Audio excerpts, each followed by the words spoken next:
Sa bidyong ito mga boss, pag-aralan naman natin ngayon itong difference between circular ties, spiral ties, stirrups, at saka yung tinatawag na lateral ties. Yung pong pagkakaiba ng circular ties, spiral ties, stirrups, at saka ng lateral ties.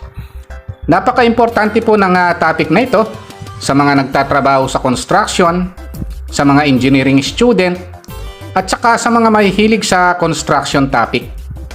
Kaya lang mga boss, bago tayo magumpisa, huwag niyo po sanang kalimutang pindutin muna yung like, isama niyo na rin po yung subscribe tsaka notification bell. Okay, umpisahan na po natin yung topic natin. Ang una nating pag-uusapan mga boss, dito sa difference between circular ties, spiral ties, stirrups tsaka lateral ties, ito pong stirrups, Pag sinabing stirrups mga boss, yan din yung anilyo o yung anilyo ng biga.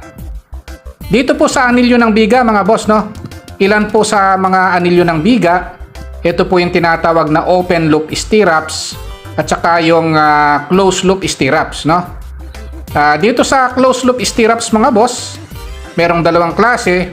Meron siyang hook na 135 degrees hook, ito po yon, o ito rin po, at saka yung tinatawag na 90 degrees hook, ito po yun, Ito yung open hook stirrups mga boss, naka 135 degrees siya yung hook niya, At marami pa pong ibang stirrups mga boss, Merong tinatawag na one-legged stirrups at iba pa.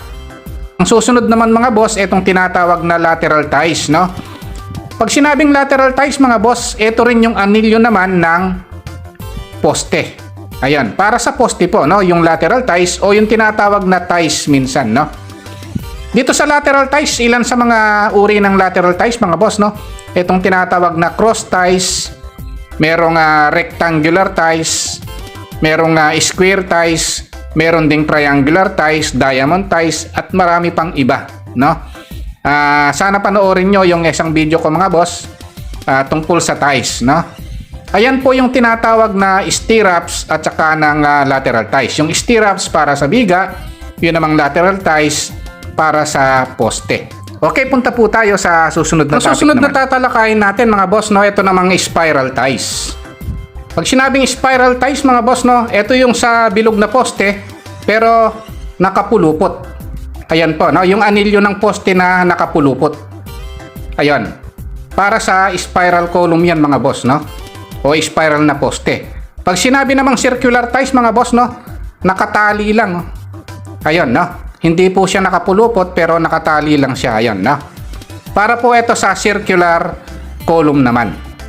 Ayan po yung pagkakaiba ng spiral ties, para sa spiral column o spiral na poste. Yung pong circular ties para sa bilog na poste or circular column, Kung nagustuhan nyo po itong video ko, sana po wag nyo po kalimutang pindutin yung like.